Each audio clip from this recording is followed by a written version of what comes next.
Welcome to the Greg Bennett Show. I'm your host, Greg Bennett. And this conversation was a truly inspiring conversation. It really was, with Colin Cook.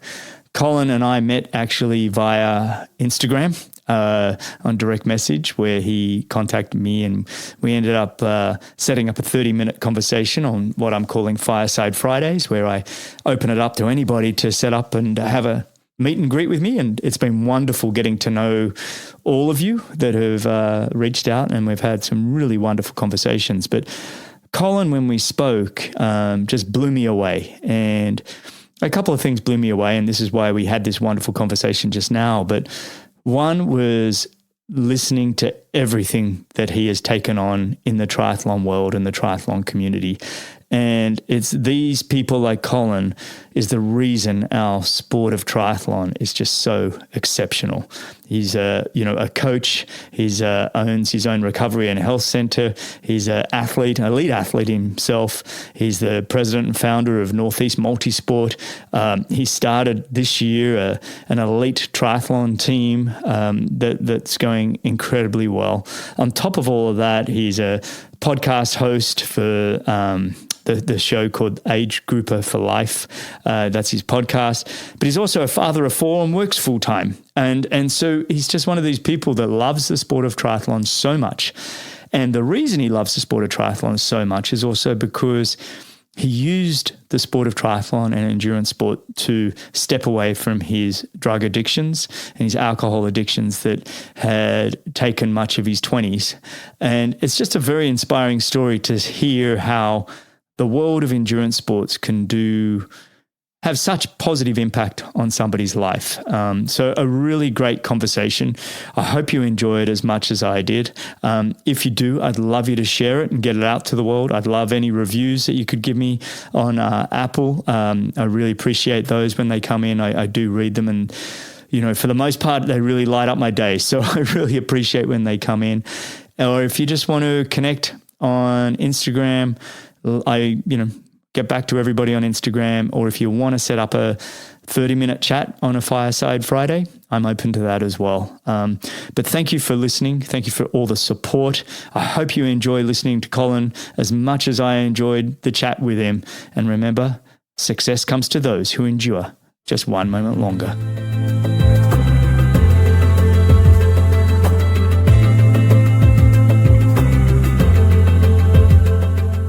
All right. Today, we're diving into the world of transformation, resilience, and the power of what endurance sports can do to somebody's life. From the icy rinks of collegiate hockey to the grueling distances of Ironman Triathlon, our guest today has navigated the waters of addiction and emerged not just as a competitor, but as a coach and as a guide to others. His journey is just a testament to the human spirit capacity to overcome and find purpose through adversity. And he's now a remarkable coach, an elite triathlete, and founder of several businesses and clubs, including Peak Triathlon Coaching, Peak Recovery and Health Center, Top Gunz Elite Tri Team, NorthEast Multisport, and the list goes on. Oh, and he's also the host of the Age Grouper for Life podcast. He's competed 19 Ironmans, including 6 Kona Ironman World Champs, and has won the overall age group titles at numerous events around the world. So without further ado, welcome to the Greg Bennett Show, Colin Cook. How are you, mate? I'm doing great, Greg. Super excited to be on here. Really appreciate it. No, mate, it's really exciting to have you on. We connected through Instagram DM a month or so ago, and then we got to have a chat on one of my what I'm calling Fireside Fridays, where I like to just connect with anybody. And loved our chat and said, "Hey, we got to record this. We got to make this happen." And I've had so many requests to have people that are in the sport as age group athletes and coaches, and you just fit the mold perfectly. And I thought, okay, this will be a wonderful conversation with somebody who's really the pillar behind the world of triathlon. And the reason that we all do it is because of people like you, mate. So I appreciate you coming on. Absolutely. And I'll caveat that for everybody. You know, it was actually something I really don't normally do. But Greg, you know, I do listen to the podcast, and he said, you know, let us know what guests you'd like to have on. And I said, Greg, what about me? And you know, so if it doesn't go well, people, if you don't like this one, you can blame me instead of Greg here. But I hope you like my story here. No, it's fantastic to have you on, mate. But mate, you're busy. I only touched on it. You also work full-time in cybersecurity. I didn't mention that you're also a father of 4. It's really quite extraordinary. Your time management must be off the chart. And then plus, you know, you're training for Ironmans. How are you fitting it all in?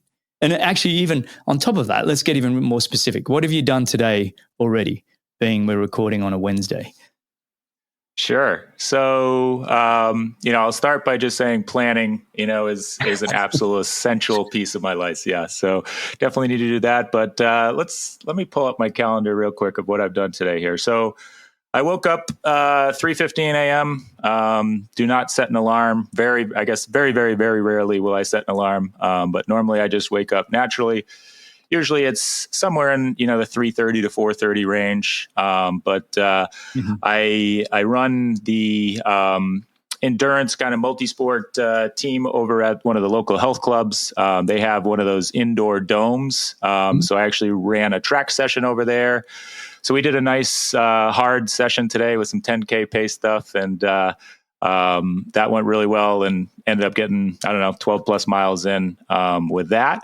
Wow. And then shot home and started helping the kids. I got them off to school. 3 of them go to a private school, so we have to drive them every day. And then I have another one with special needs, so I had to bring him to his school. Got home at, I think, 8:29 a.m. I had a call at 8:30. And did a couple. Let's see here, 3, 4, 5, 6 work calls, kind of scattered throughout the day. I did sneak about a 3K swim in at lunch. One thing I am super fortunate. Maybe I can brag about my man cave here a little bit, but I do actually, it helps out from a coaching perspective, but I do have an endless pool at my house. So that does open up some time to where I don't have to, you know, add in the drive time, right? When you talk about swimming, you know, it's really not the swim itself. It's all the driving and the getting ready and stuff that really ends up being the time suck a lot of times. So yeah, that leads us up right to here. I was joking with her right before we jumped on. I had a call that went up till about 2 minutes before we were set to record. So it's just, bring it on. Mate, I'm inspired just listening to that. And I think when we connected last time, we were talking about they were both early risers. Are you somebody that's, you know, going to bed with the kids then straight at night, or are you just somebody that doesn't need a lot of sleep at the moment? I definitely need my sleep here. And yeah, you know, that's something that when I tell people sometimes, you know, what time I get up, you know, and they say, oh my goodness, that's so crazy. I'm sure you get the same thing. Yeah. And it's really not when you think about it, because that's exactly what we do. I go to the bed at the exact same time as my kids, you know, usually read to them, and then I'm out right after that. So, you know, when you're going to bed, we ideally like to shut things down around 8 p.m. And rarely, you know, if I see 9 o'clock, I'm probably not a happy camper. Yeah, right? I'm freaking out. I've got to the point I'm freaking out around 8. If I see an 8 now, I'm like, good for you. I'm a bit silly. I'd love really. to get to that point. Well, I have a 6 and 4. My kids are a bit younger than yours, and so you know they're still going to bed at 7. And then, you know, Laura will lie with one of them and I'll lie with the other, and we alternate each night, you know, and until they go to sleep. Half the time I fall asleep with them. I'm like, you know, suddenly wake up an hour later. I'm like, now I got to go trudge over back to my bed. But I often, if I don't fall asleep and I do go to bed, Laura and I sometimes laugh. It's like, it's 7:20. What are we doing? And then we're out. And, you know, in fairness to Laura, she often gets woken up by the 4-year-old who wants, you know, mum to lie with him. I think he knows best to not come to my side of the bed. Leave me alone. But it is. I find if you're going to pack a lot in, like what you just read out, I don't know that there's another way to fit in an hour of Netflix or whatever you're thinking you might want to do before you need that time. You need that time in the morning. You got to, you know, like I say, own the night to win the morning. Are you disciplined? Is your wife also doing that with you? She is, yeah. So she goes to bed at the same time here. Yeah. And we're definitely very different like that. She's in a nursing program right now. She'll be finishing up this May. Oh, wow. So we're excited about that. But, she's not as structured as I am. So we do clash every once in a while around that when she's like, hey, can you go do this? And it's like, sweetie, I got all these other things already lined up, but she's a big fan of The Office. She's going through that again right now. So we try to sneak in an episode before bed on that. But I hear that music of The Office starting and I immediately have a hit of oxytocin, dopamine. Like, it just makes me smile, right? And it's such a good show. And 20 minutes, whatever it is perfect, right? Exactly. I love it. Well, look, what I want to do, and you've listened to the show, and one of my favorite things to do is, say, let's rewind the clock so we can get to know you a little bit better, and then we'll unpack your journey sort of as we go here. But I want to rewind the clock, get an understanding of where you grew up and your attitude towards sports and what sports you're into and everything else. So let's take us back to the early days of Colin. Yeah. So I grew up in a small town of Pepperell, Massachusetts. It's actually, I live in New Hampshire now, Brookline, New Hampshire. It's literally the next town over, but I do like to joke I'm on the good side of the border now.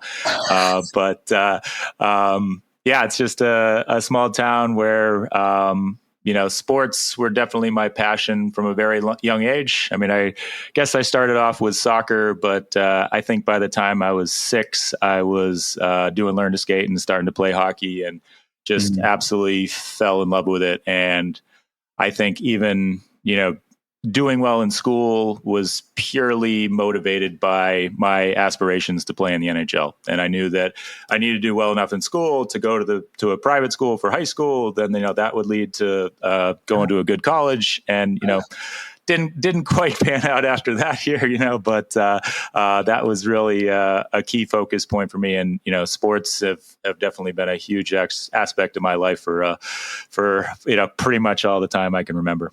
So when you say it didn't work out for you, what happened? You ended up going to college and playing hockey, right? I did. Well, so I originally played at Quinnipiac University, which is Division I. They actually they won the national championship this past year, which was really cool. It's a small school, 7,500 students, I think, and so it's and for the record, we were never quite, it was D1 when I was there. We weren't competing for national championships, but it was still great to be on. I was a goaltender, so I had a couple goalies that were really, really good. They both played in the AHL, which is just below the NHL after school. And so it was kind of a situation where, to be perfectly honest, I didn't deserve to play, so I was the third string goalie for a couple years there. And then ended up transferring to Arizona State. And I did play there, but ended up having some shoulder problems, and that kind of ended things for me. But to be fair, even by the time I was in high school, I think towards the end of high school, I kind of knew that the NHL dream was probably not going to be a reality for me. Yeah, was that a speed, size, skill thing, or what, or desire had started to wane? No, the desire was definitely there. And even I guess to backpedal a little bit further than that. I mean, so when I was younger, I think starting in 5th grade, there's actually only, or it's different now, but when I was a kid, there was 2 AAA, kind of the highest level hockey leagues in North America, and one of them was in the greater Boston area.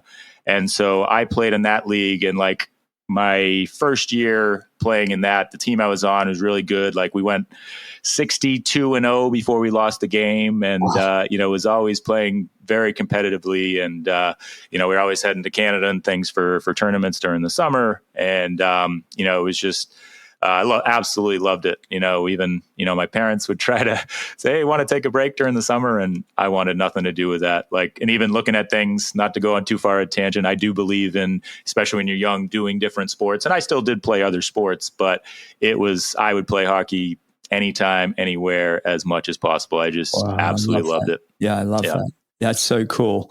It's funny. I know a little bit about hockey, to be dangerous. But I have a friend of mine down here. You might know his name's Brad Richards. Yeah. In Canada, he won a couple of Stanley Cups. Oh, he's a stud. Yeah. I didn't know anything about it, and I introduced him to somebody, and I said, "Oh yeah, this is Brad Richards. He plays ice hockey." He said, "Greg, over here, you don't need to say ice in front of hockey." I was like, "Okay, all right. I didn't know." All right, but I might have him on the show one of these days. Oh, that would be awesome. Yeah, but it's been a sport because of him. I've started, coming from Australia, it wasn't really front and center, but sure. Being over here, being on the East Coast of the US, being surrounded by people like him, I'm like, okay, I get it. It's a pretty cool game. I get why you would be into it. Were you always a goalkeeper? Pretty much. When I was younger, I would kind of play both. I'd kind of play goalie for the travel team, and then I'd play out and forward in the kind of the local team. Yeah. But by fifth grade there, I went to kind of full-time goaltender.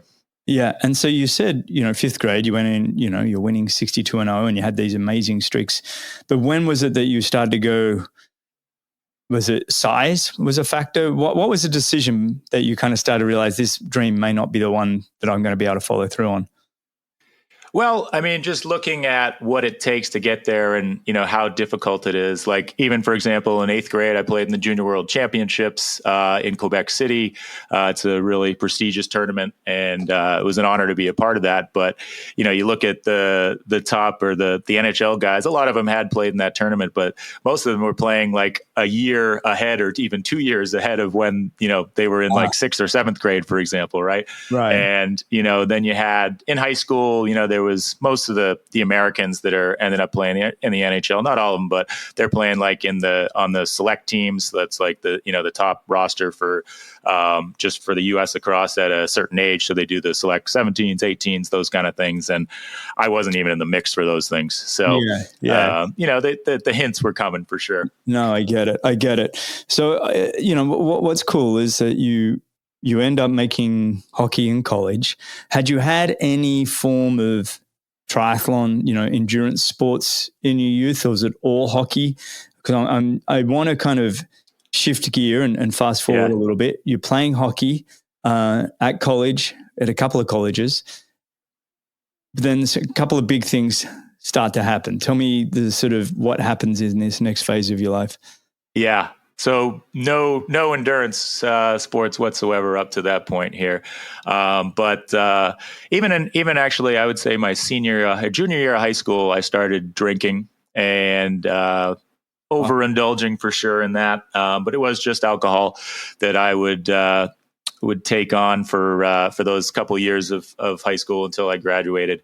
And then I was actually taking a year off in between and playing hockey in between high school and college. And during that time, I basically used that as an opportunity to just go visit all my friends that were in college and figuring out, which ones were the most fun, and was partying pretty heavily. But again, still just remaining just alcohol consumption.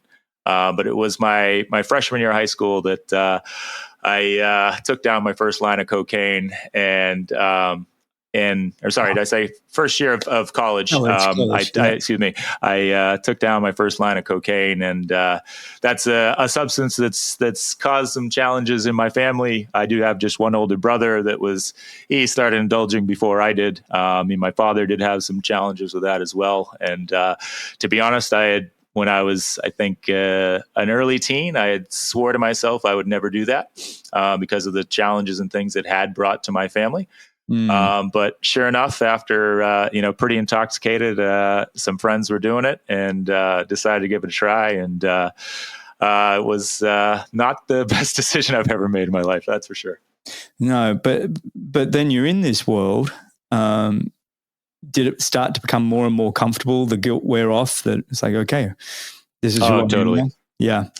I mean, so even in high school, right? Just keep saying that. In college, I was, I would still consider myself. I was functional. I was still going to practice, but I was I would say every Thursday, Friday, Saturday night. I was getting usually blackout drunk. And there would typically be some cocaine involved in that. And, there was some crazy things I had done for sure. And like, for example, actually in college, when I was at Quinnipiac, we had this thing for the hockey team called the Fat Club. So if you were over 10% body fat, every Monday and Friday morning, you had to go to the gym and do cardio, I think at 6 a.m. or something like that. 10%. 10%. That's pretty low. It's really not that bad. Yeah, I had a decent body comp even back then. I was much bigger. I mean, I'm about 6'5", and back then I was like 235, but I was pretty well built, and now I'm more like 190. But yeah, but I a handful of times would party all night, literally not go to bed. I've had my last line of cocaine, just before heading in to go do that cardio workout. And just looking back at some of the things I did, I'm very blessed to be alive. I could put it that way. Yeah, I was going to ask you, kind of what kind of impact doing this to yourself did it have on your personal and your college life and I guess even your professional career? Was it, did you see the downward slope? What were kind of things totally happening? Yeah. I mean, with cocaine and a lot of drugs, right? Those highs, those uppers, it's generating dopamine, right? And you're getting that high, right? But then you sure feel that downer and the after effects of that, right? When it eventually, when your last line is gone and you're forced to start coping with where you are in reality, right? And the lows from that, and this continued on all the way for multiple years, even after graduating from school, where I'd say I lived, by that habit where basically I would, party hard Thursday night, maybe get a couple hours of sleep, work all day on Friday, get back after it. Sometimes either not go to bed at all Friday night, or, just stay up partying all day Saturday, and eventually get to Sunday. And when, you start that starts to wear off, the depression and the feeling you get is just god awful. It really is. And it's just, I can't tell you how many times I told myself, all right, that was the last time. You're done with this. You're not going to do this to yourself anymore. And what would happen is, I'd go to bed at like probably 3-4 in the afternoon on a Sunday. I would, wake up, feel miserable for work or school or whatever I was doing on Monday, but I'd be, clean for that day. Tuesday, I'd start to feel a little bit better, but still pretty horrible. Wednesday, I'd start to come around. And then by Thursday, I'd feel all right. And sure enough, it was go time again. And I just abused myself again. And that cycle just continued for years. So what was the catalyst for change? I mean, what was the turning point for you? And I guess, it's not just click a switch and go, oh, I'm not doing it again. I mean, addiction it's a tough fight, that transition. It sure is. Yeah. So, there's a couple things. Growing up in Massachusetts, the Boston Marathon is always, something I had gone to and watched as a kid, and certainly had thought back then, maybe someday I'd do that race. And then, where I graduated Arizona State, that's in Tempe, Arizona, where the Ironman is. And my junior year, I think it was, one of my professors actually was, and it was an exercise and wellness class I was taking, or exercise and science class I was taking. And he did the Ironman that year. So he kind of, not too extensively, but he took us along kind of on his journey.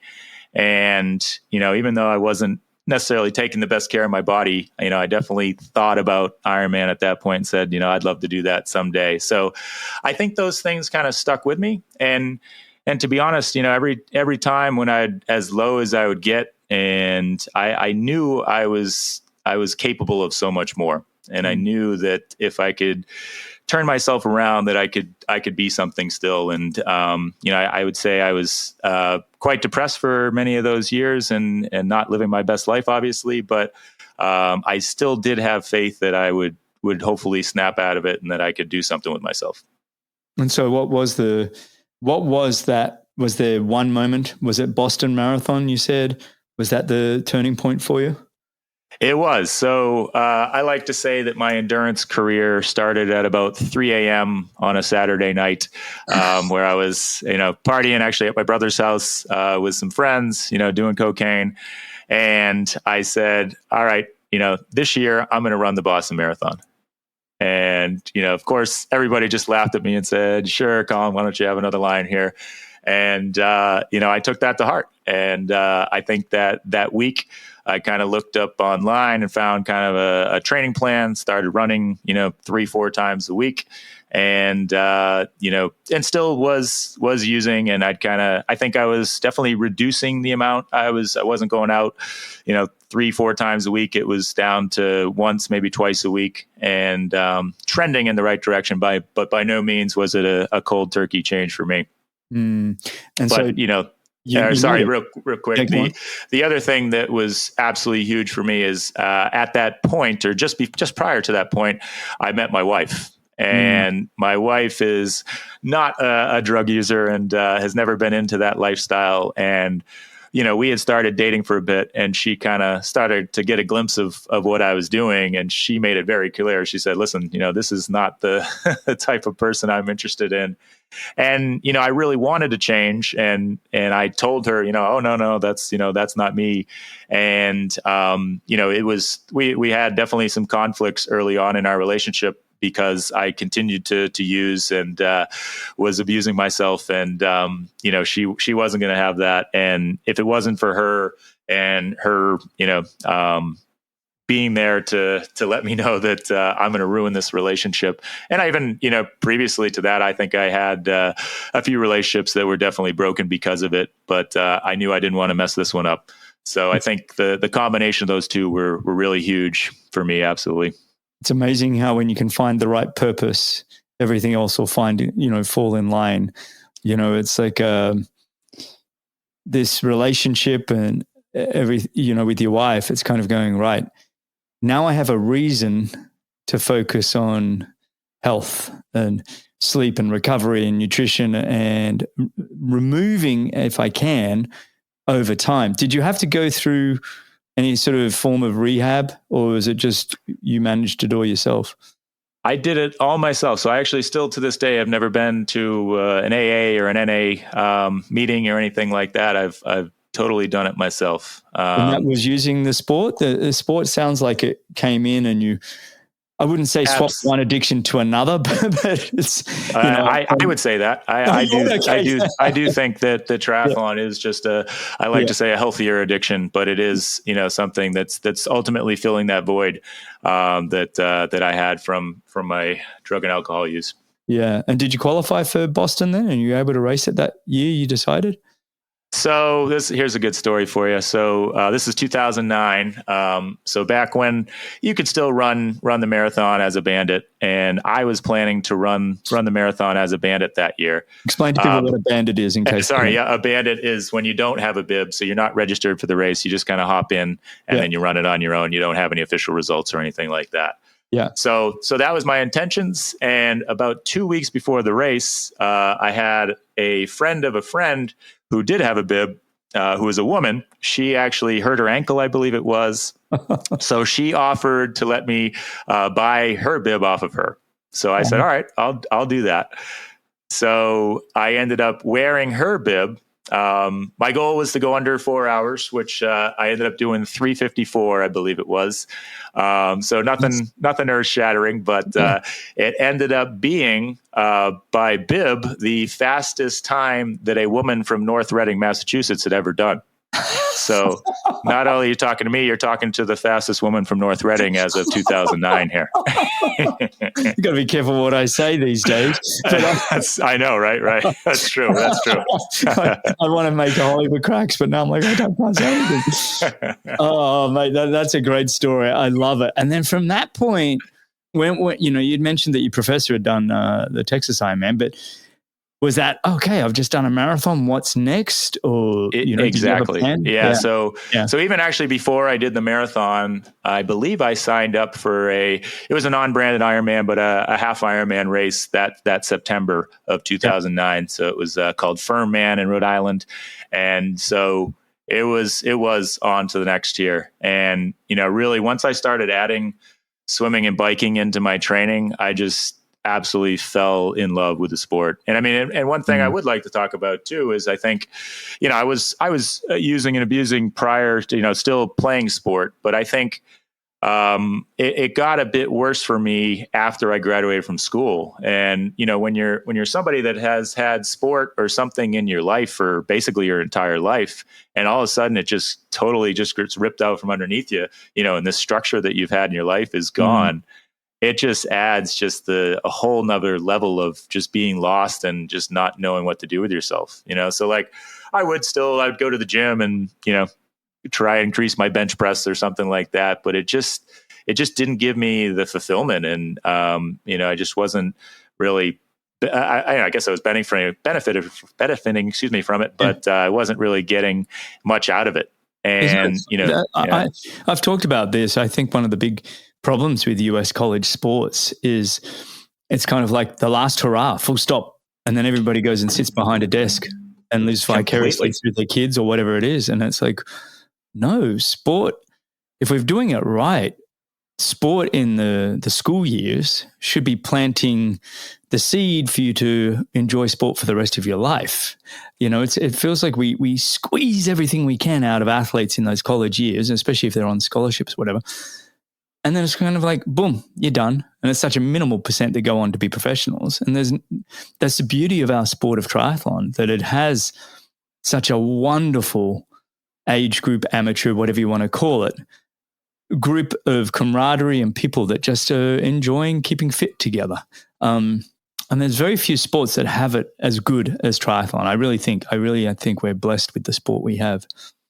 I could not agree more. Yeah. And that's where it just totally gave me purpose again. Right. And that's the beauty of triathlon, is you can be competitive for the rest of your life. Right. And it's always with the age groups, you're still remaining competitive. And even if you're not, winning races outright, right. Not that that even matters. To me, it's really all about the lifestyle. And sure, I love to win races and do my best. But, that's really where it came in. And, I could not agree more with the people. I mean, it's been completely life-changing for me. I mean, even my tech career was totally improve, because one of my clients actually was also in cybersecurity, and so I was coaching him for a year or two, and then he ended up offering me a job at the place that he was working at. So it was quite a unique dynamic. So Dan, thanks for everything. But, we joked that he owned me during the day, and then I owned him all the rest of the time here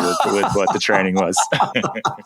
I love that. Well, I've said many times on this show often, I didn't love swimming, biking, and running.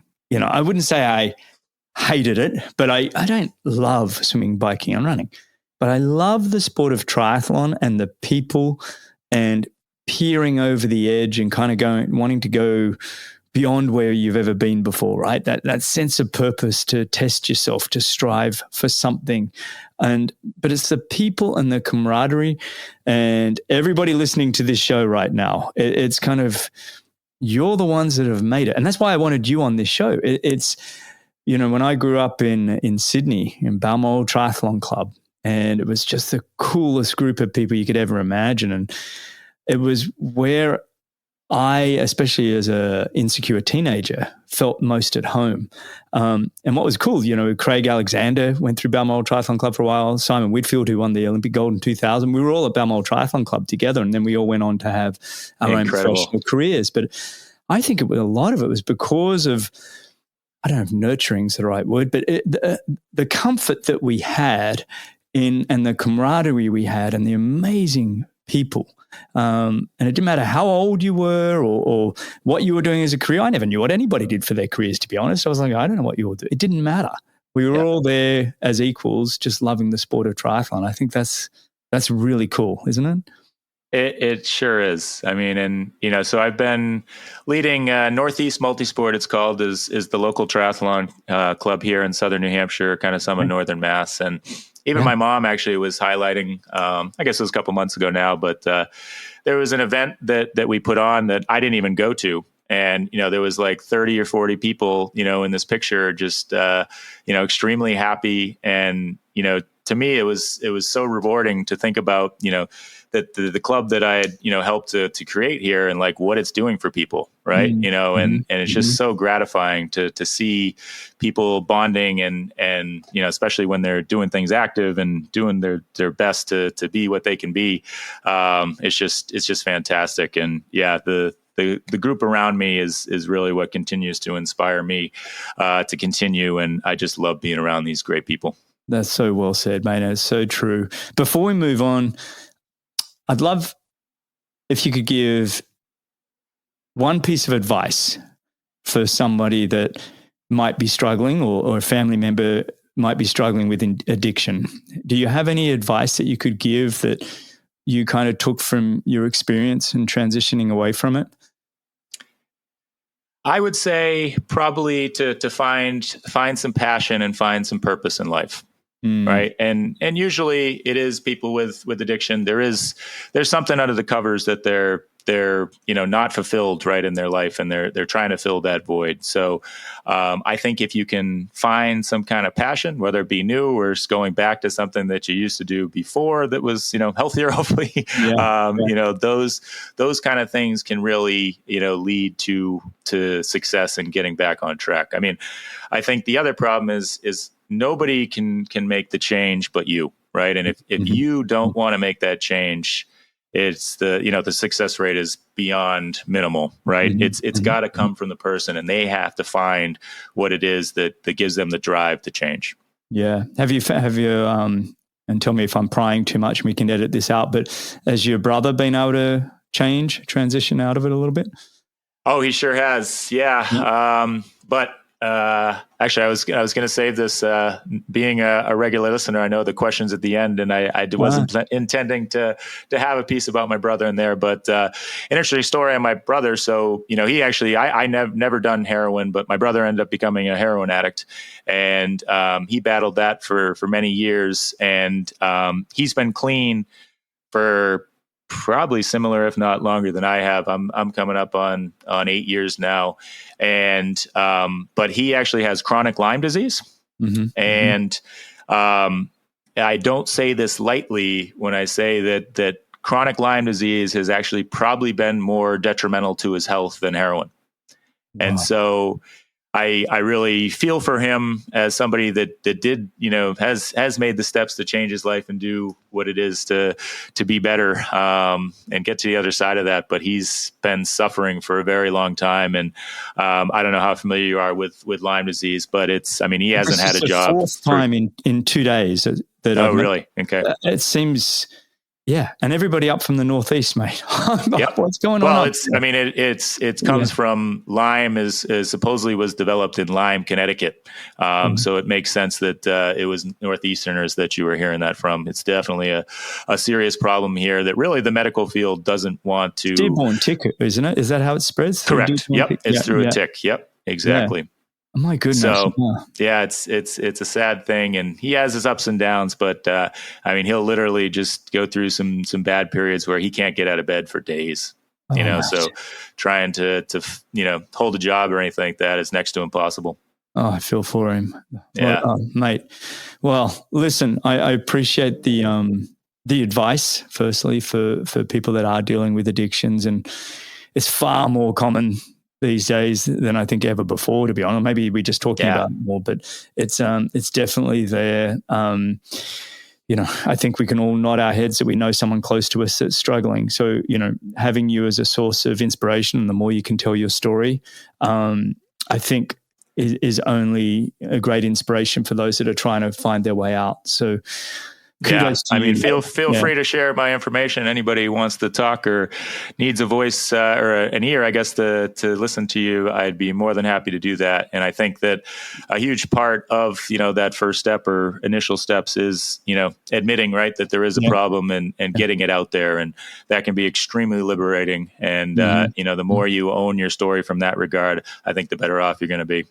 Fantastic, mate. And yes, we'll put all of that in the show notes and ways for you to contact you, and Peak Triathlon Coaching and everything else will be there as well. But mate, you've been now in the in the endurance space for, a decade, I guess. What have been some of the most memorable moments for you in competing in, Ironman races and endurance sports?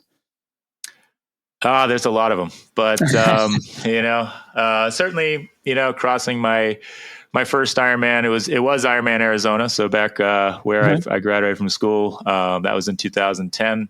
We'll certainly never, forget that here. My first Kona was brutal, but, it was, what year was that? When did you do Kona? First one was 2012.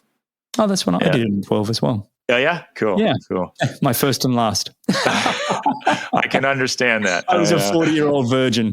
I was like, I went and did it. I'm like, okay, I've run the Queen K. I've even walked the Queen K now. I'm good to go. Right. Check that box. Moving on, right? Yeah.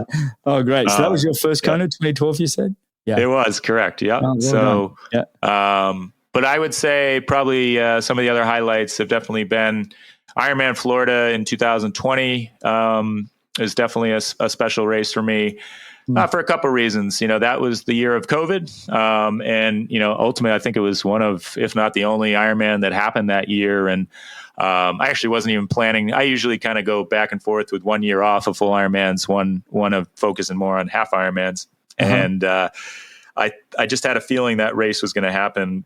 And I just really wanted to be a part of it. And didn't really have any expectations of being the first overall amateur, but really the bigger goal for me was to go under 9 hours. And I was able to achieve that at that race. And that's something that I was chasing for a few years, and it was a glorious day for sure. Oh, congrats, mate. That's really cool. And then look, you're working in cybersecurity full time, father of 4, but then you're also Peak Triathlon Coaching, and all these other bits and pieces. You got so much going on, but let's tackle the coaching. What inspired you to start coaching? And on top of that, what would you, if you had to say, what is your coaching philosophy in the way that you work with the athletes?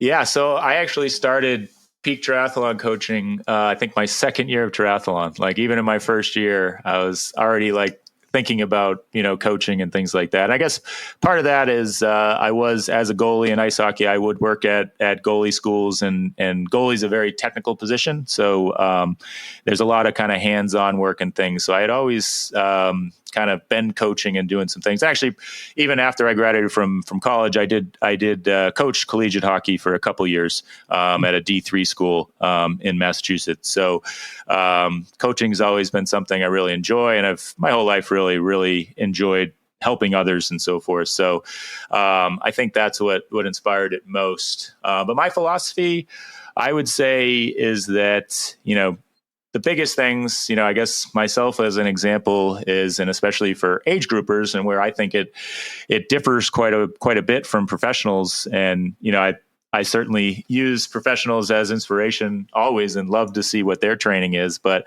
I think we get caught up too much in what pros are doing and trying to replicate that. And for somebody that's so busy, and most people are, a heck of a lot more similar to my situation than, what you were when you were a professional, right? Not to say that professionals don't have plenty of other things they have to do, but, so you got to recognize that stress is stress, right? So whether it's coming from your training, it's coming from, family, kids, work, whatever it may be, we have to be respectful of that. Right. So I'm really big on trying to understand, the whole picture of my athletes, and making sure that we're, providing the training that makes sense for them on that day. Right. And so, and also, I guess along those lines is I like to say that my coaching style is not a dictatorship. Right. And there's nobody that knows your body better than you. So if we're not using that feedback to adjust your training and make sure that we're doing what's, what you're also feeling, then I think we're missing the mark. Mm-hmm.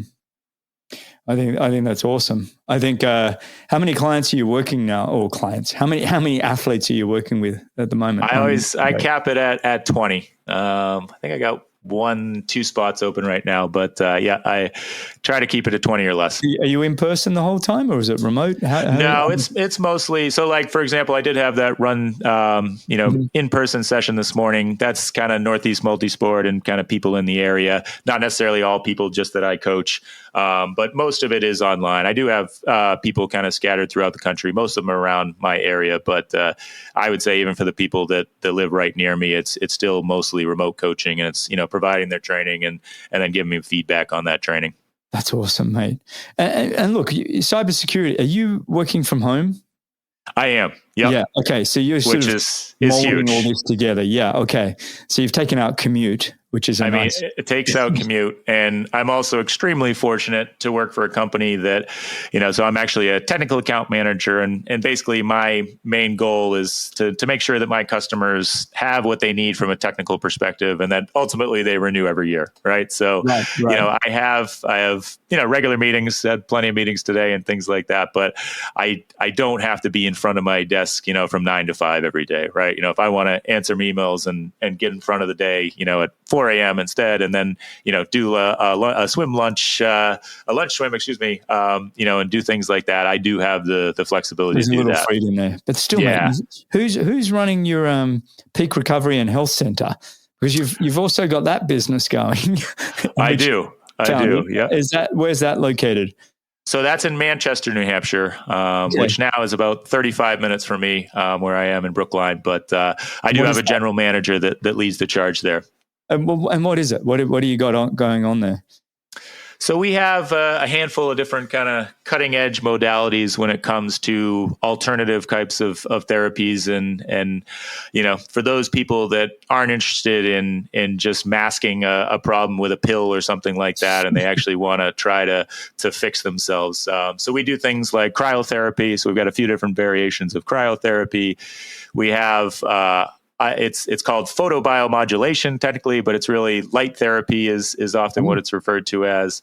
We have infrared sauna. We have float pods or sensory deprivation tanks, and then we've got compression therapy. Those are the most of the things that we have.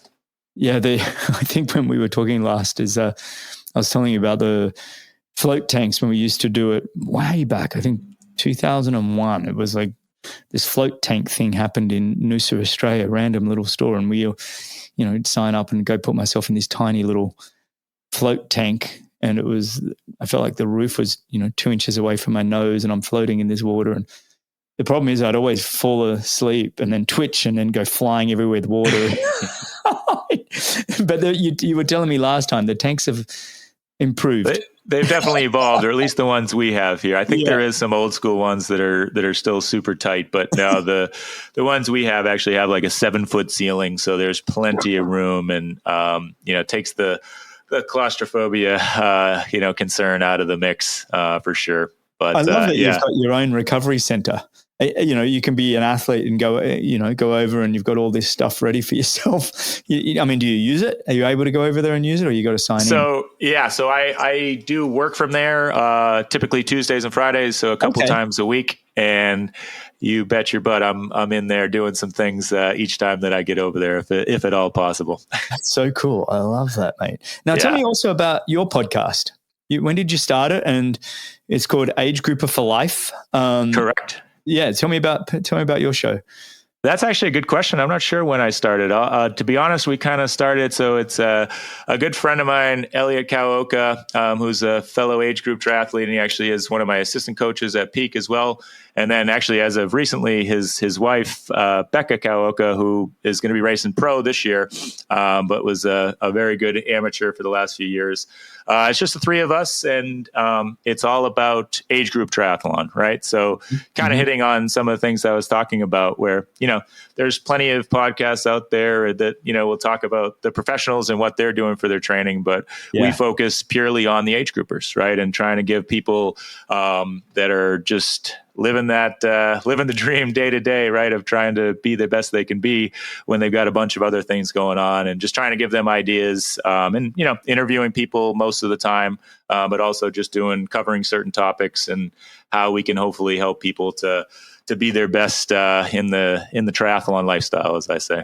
Awesome. And if people want to listen to that, is that on all the, platforms? It is on all the major ones. Yeah. Unlike you, we didn't make the top 15, podcasts out there in triathlon. So congrats on that, Greg. But hopefully we'll get there someday.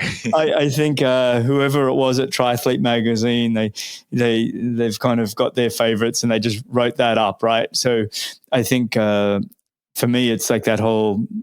My quote at the start of each show, success comes to those who endure 1 moment longer. I just figure I'll just outlast everybody. I'll just keep going. I figure everybody. I hope you do. Your message and the people you have on here. I'm sure I'm on with you. I'm not trying to kiss your ass too much here, but I do really enjoy the topics and the people you have on. So keep doing it, please. Every morning I start, if you've listened to this show, I start with my gratitude and I am incredibly grateful for my show and people like yourself and the guests that I have on the show. It's, at the end of the day, I throw out questions and have a conversation with, remarkable people once a week. It's pretty cool. I don't take it for granted. I really don't. And, for me, time is the number one commodity on the planet. Not money. I have no problem asking for people for money. I'm like, money comes and goes. But if I'm asking somebody to give me an hour and a half of their time and they agree to that, I'm very aware that this is very special and I feel incredibly grateful. I really do. There's not a person or an individual I haven't had a wonderful conversation on this show. So I'm really grateful for it. And that's all this show is. It's not hardcore triathlon. It's more just life and telling stories and it's kind of a lot of fun. It sure is. Yeah. I mean, I think you and I just really have a passion for, learning and just understanding what other people are doing and, how they are able to, hopefully have success or even failures with what they're doing. And I'm just always fascinated with that. Exactly. Everybody's got a story, right? Everybody's got a story. Everybody's got a journey worth sharing. And, but also tell me about, Top Gunz Elite Tri Team. The first I heard of it was from Mark, who was working with us at Fast Food, and he was starting this team. But you've also got this Elite Tri Team. You were in what's the Elite Tri Team that I'm trying to think? Sorry, Everyman Jack. Everyman Jack. You were in that, correct. But you've now started your own. So tell me about this team.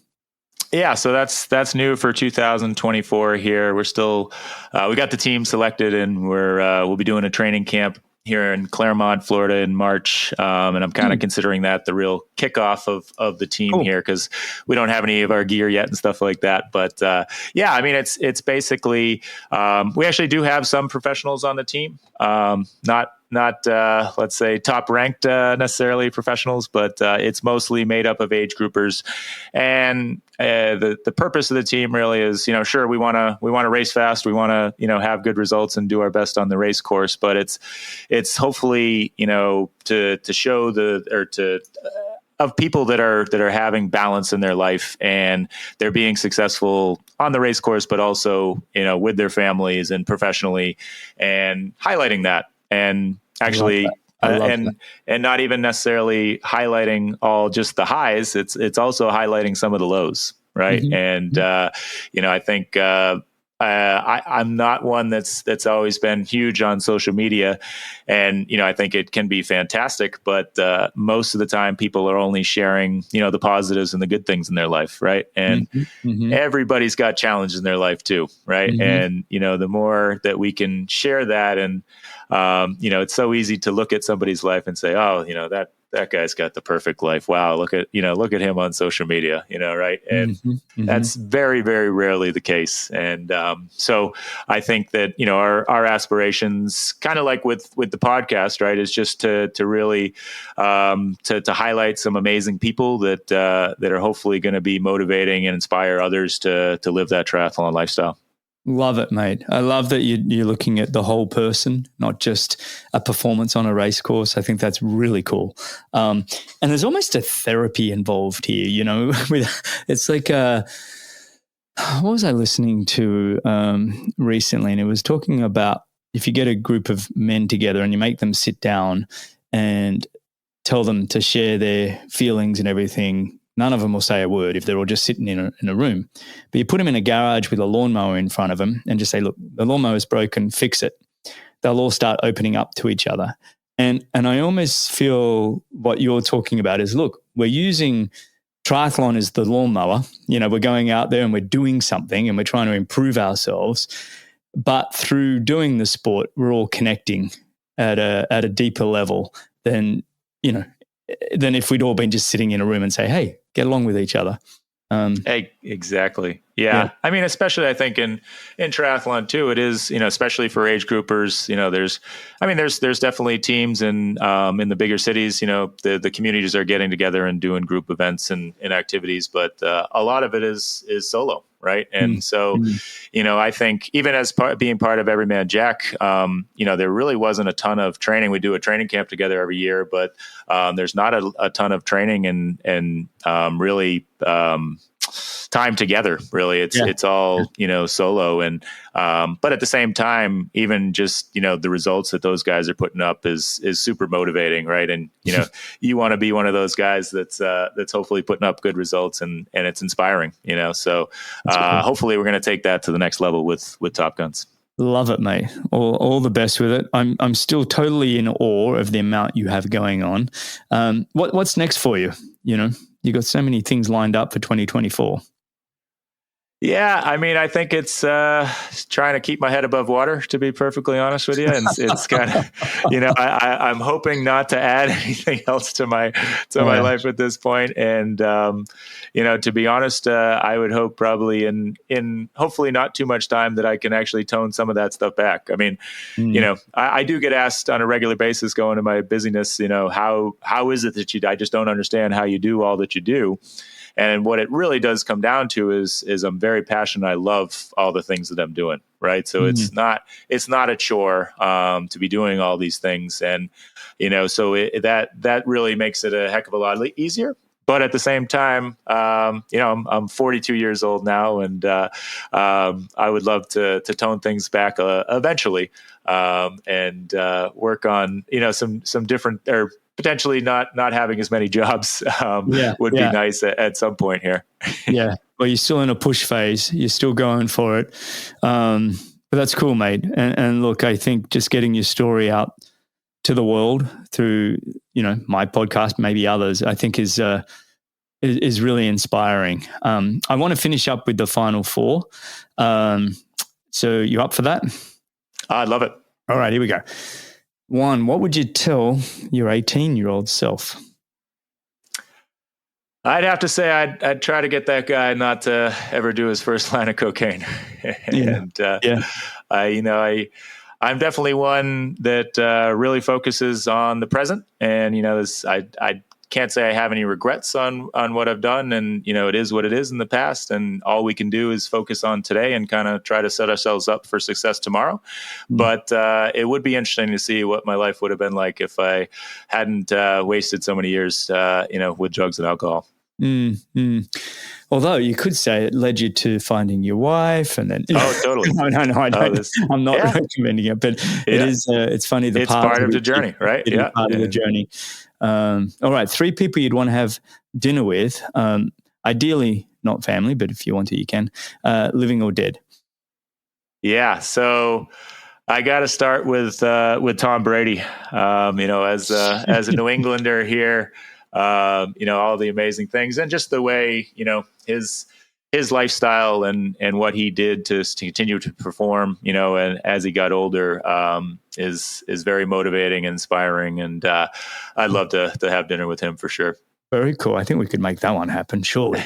Come on. I recognize outside of New England, there's not too many Patriots fans, and Tom Brady, people may roll their eyes for, but we love him here for sure. I thought he was a Tampa Bay Buccaneer. What do you mean? Well, he finished his career with the Buccaneers, right? Yeah, but he's a Patriot. Let's get that straight. A hard time.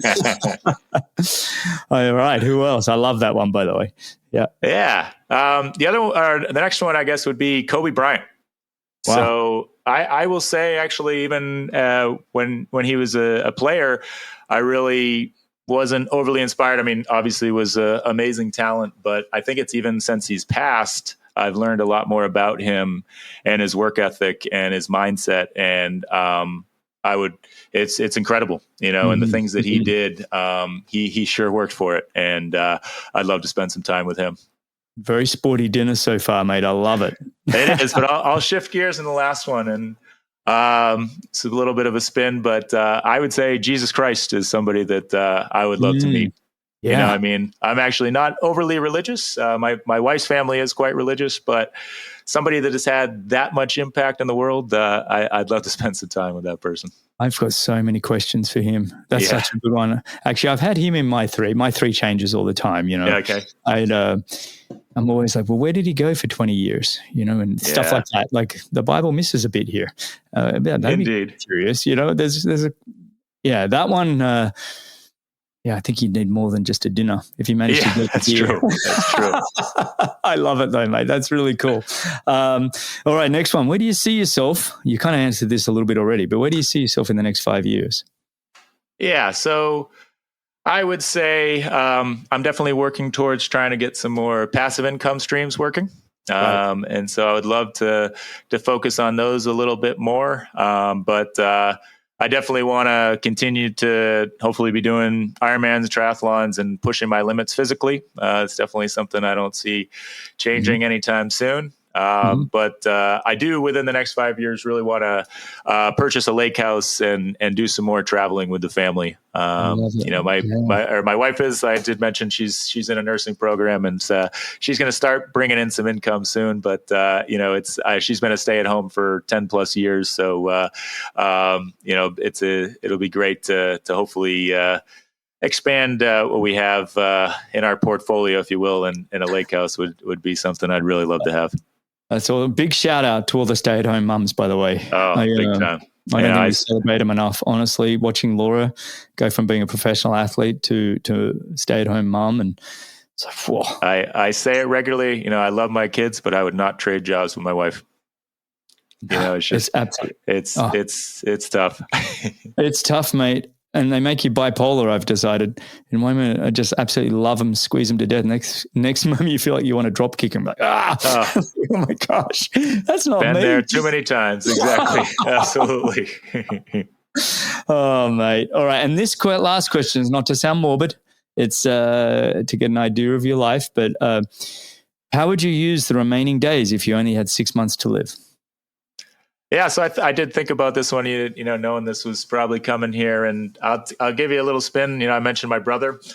I would give that time to my brother if I could, and if he could, you know, he's still alive, but if he could live those 6 months healthily, with good health, I should say, you know, I would trade that for him to be able to experience that. I really feel for his situation for, you know, the last 10 plus years at this point that he's been battling with that.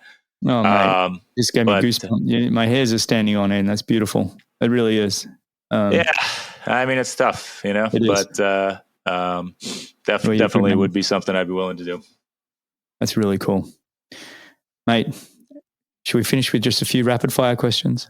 Hit me. Love it. All right, let's see what you like. All right, we already know this one. Early bird, night owl.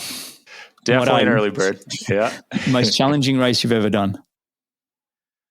Probably Ironman St. George back in 2012, that year that the lake had 3 foot swells in it. There was just crazy wind all day on the bike, and it was a brutal day.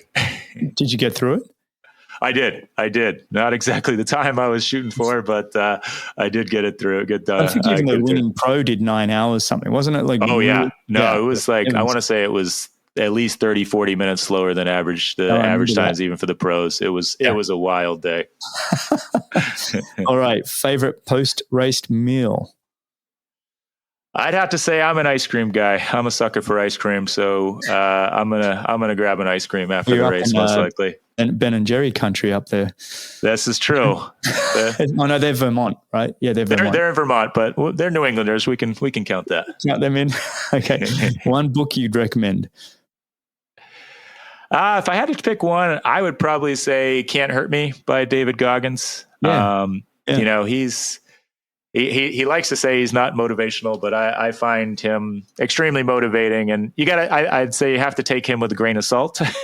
You know, somebody that's not necessarily finding balance, but he does show you that you are capable of so much more than you may even think you are.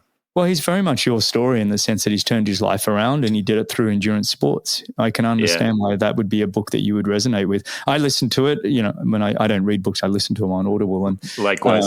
And there were bits in it when I was like, my natural competitive instinct was like, I could have crushed you, like I'd crush you. My training was way more than whatever you're doing. That's my terrible mindset, but then I'm like, hang on, his life, where he came from, the way he turned it around, the way he kept turning up, even though things went against him.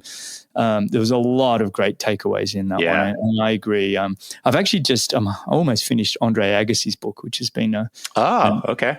It's if you liked David Goggins, I think you'd like Agassi. It's called Open, the book. It's been recommended on this show a couple of times, and it was one I just finally got to, and I haven't been able to put it down, to be honest. I'm like, I get it. I get what he's doing. I'm going to have to check that out here for sure. Yeah, easy read. He doesn't do the narrating on Audible, but the guy that does it does a good enough job. And it's actually pretty cool. So you might resonate with that one. Can I actually give one more here? I want to throw out, please. It's for parents maybe. Jocko Willink, the Navy SEAL guy, but he actually has, I think it's 4 different books. I've gotten through 2, but he has the Warrior Kids series, which are books that are great to read to your kids that I think have a really great message that I think some parents may want to consider. Cool. The Warrior Kids series. That's what we read at night these days. How old are you? I mean, the story, at least, or the kid that he follows, or is the main character in the first 2 is a 5th and 6th grader. Okay, perfect. Yeah. Cool. The Warrior Kids series. Love it, by Jocko Willink. Perfect. Thanks, mate. All right. Favorite piece of training tech or equipment? Oh, boy. There's too many of them. I'm definitely one that I love my gadgets. I'm such a sucker. You have a whole wellness center to pick from. You got gadgets. Exactly. Yeah. Geez. But I mean, really at the end of the day, if you got to pick one, I am a Wahoo guy now, but it's your watch. I think that it's funny to me when people say, oh my goodness, that's, $300-$500, for a watch. And you use it essentially every day, and your investment, goes so much further than so many other things that we buy that it's kind of astounding to me that people, when they balk at the price on those things. No, that's awesome. I love that. I can imagine you've got so many things. Okay. Next one. Oh, it's a lot. 2 most used apps on your phone. I do look at my sleep, and I do have an Oura ring, so I check that every morning. But it's definitely actually the HRV for training app, which checks your HRV is a staple as well in mine. So those 2 are the first 2. I look at those every morning, and I would say consistently those have probably got to be the top 2. Wow. Look at you. You really are into this whole training thing. I don't think I've had a guest on the show that hasn't mentioned Instagram or WhatsApp. So I'm like, wow. I mean, that's something, to be honest, I want to do more of, or at least posting more about, what I got going on. It's time consuming, and, I'm busy living it as opposed to posting about it too much of the time. That's how I feel. Everyone's like, Greg, you don't post enough about your show. Like you'll come on and I'll get an audiogram and I'll put it out on a Monday or Tuesday, and that's about it. Right. And I'll reply to people that, like we connected on Instagram, and that's I use it almost more of a communication tool than I do anything else. And otherwise I find myself scrolling on it. I'm like, I don't want to be doing that with my time. Exactly. So get off it. I'm with you. Yeah. All right. One thing you wish you knew when you started triathlon. It's not really a rapid fire, is it? Right. That is a good one here.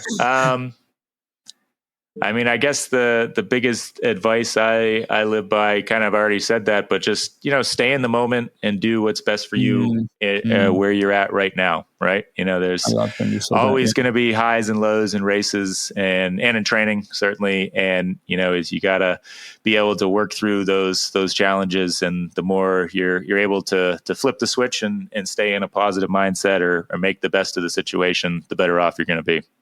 Yeah, you did say that earlier, and I really appreciate that of being present in the moment. Yeah. Very cool. Last one.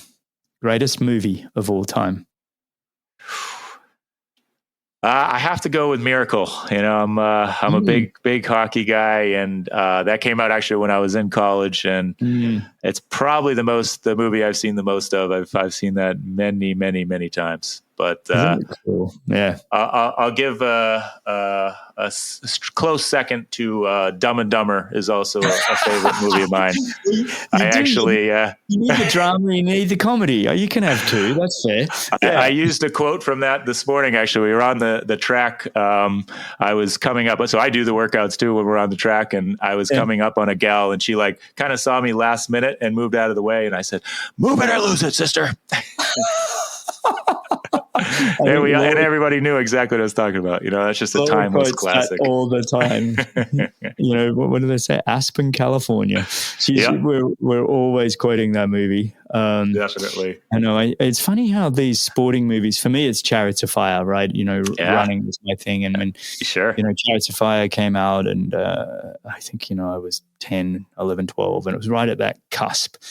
And it was like, okay, that planted all the seeds. And I think I've watched it, I can't tell you how many times. My favorite quote definitely own that one as well. Absolutely. That's Isn't a great it awesome? one. My favorite one I use all the time is when he's been beaten by Harold Abrams, been beaten by Eric Liddell, and he's sitting in the stands, and his girlfriend's a couple of rows behind him, and he's all pissed off, and he says, if I can't win, I won't race. She turns around and says, if you don't race, you can't win. And I love that mindset of just turn up, just keep turning up. And I actually reminded, the last time I used it was, I was playing Laura. We played about 4 or 5 days last week of tennis. And when I say we play about 45 minutes.